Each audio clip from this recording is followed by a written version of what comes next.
Welcome to Winners Academy, All Kerala Distance Education. NAS 2025 April ബാച്ചിൽ examination എഴുതിയ സ്റ്റുഡൻസിന്റെ result publish ആയിട്ടുണ്ട്.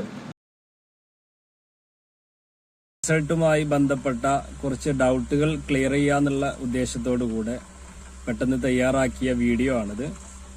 നിങ്ങളുടെ result ഷീറ്റിൽ SSLC ആയാലും +2 ആയാലും P എന്ന് നിങ്ങൾക്ക് ലാസ്റ്റ് കോളത്തിൽ കാണാൻ പറ്റും. P എന്ന് കണ്ടു കഴിഞ്ഞാൽ അത് പാസ്ഡ് എന്നാണ് അർത്ഥം.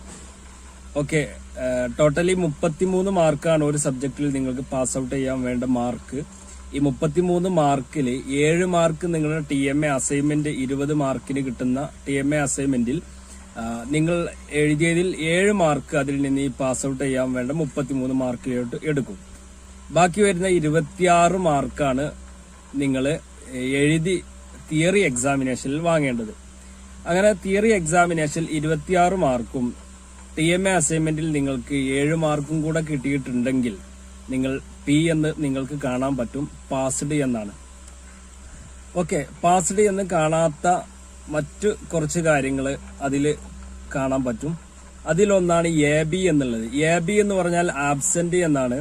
നിങ്ങൾ എക്സാമിനേഷൻ എഴുതിയിട്ടില്ലെങ്കിൽ അവിടെ AB എന്നാണ് കാണുക. എക്സാം ഫീ അടച്ച് എക്സാമിനേഷൻ എഴുതിയിട്ടില്ലെങ്കിൽ അവിടെ AB ആബ്സെന്റ് എന്ന് കാണാൻ പറ്റും. ഈ ആബ്സെന്റ് എന്ന് കാണുന്ന സ്ഥലത്ത് നിങ്ങൾ എക്സാമിനേഷൻ പോയി എഴുതിയിട്ട് റിസൾട്ട് വരുന്നപ്പോൾ ആബ്സെന്റ് എന്നാണ് കാണുന്നതെങ്കിൽ അതിൽ നിങ്ങളുടെ ഡാഷ്ബോർഡിൽ പോയിട്ട് ഒരു കറക്ഷന്റെ ഓപ്ഷൻ ഉണ്ട്. അതിൽ നിങ്ങൾക്ക് ഒരു 50 റുപ്പീസ് തോന്നുന്ന ഒരു ഫീ ഉണ്ട്. ആ ഒരു ഫീ അടച്ചു കഴിഞ്ഞാൽ നിങ്ങൾക്ക് ആ ഒരു റിസൾട്ട് കറക്ഷന് വേണ്ടി കൊടുക്കാം. ഓക്കെ, പിന്നെ പല ആളുകളും SYC എന്നാണ് കാണുന്നത്. SYC എന്ന് പറഞ്ഞ subject yet to be cleared എന്നാണ്. അതായത് ആ സബ്ജക്ട് നിങ്ങൾ ക്ലിയർ ചെയ്യേണ്ടതുണ്ട്, നിങ്ങൾ ഫൈൽഡ് ആണ് എന്നാണ് അർത്ഥം. ഓക്കെ, ചില റിസൾട്ടിൽ SYCT എന്ന് കാണാം. SYCT എന്ന് പറഞ്ഞാൽ subject yet to be cleared in theory. തിയറിയിൽ നിങ്ങൾ ഫൈൽഡ് ആയിട്ടുണ്ട്, തിയറിയിൽ നിങ്ങൾ സബ്ജക്ട് ക്ലിയർ ചെയ്യേണ്ടത് എന്നാണ്. അതുപോലെ SYCP subject yet to be cleared in practical. Practical നിങ്ങൾ ഫൈൽഡ് ആയിട്ടുണ്ട്, അതാണ് SYCP എന്ന് കാണുന്നത്. ഓക്കെ, TMAന്റെ താഴെ കാണുന്നത് ട്യൂട്ടർ മാർക്ക്ഡ് അസൈൻമെന്റ് ആണ്. നിങ്ങൾ അസൈൻമെന്റ് 20 മാർക്ക് എഴുതിയതിൽ വന്നിട്ടുള്ള മാർക്കുകളാണ് TMAയുടെ താഴെ കാണുന്നത്. ഓക്കെ, ഇത്രയും കാര്യങ്ങളാണ്. ചില ആൾക്ക് RW അതുപോലെ തന്നെ RL എന്നൊക്കെ കാണാൻ പറ്റും. അത് റിസൾട്ട് ലേറ്റർ എന്നാണ്.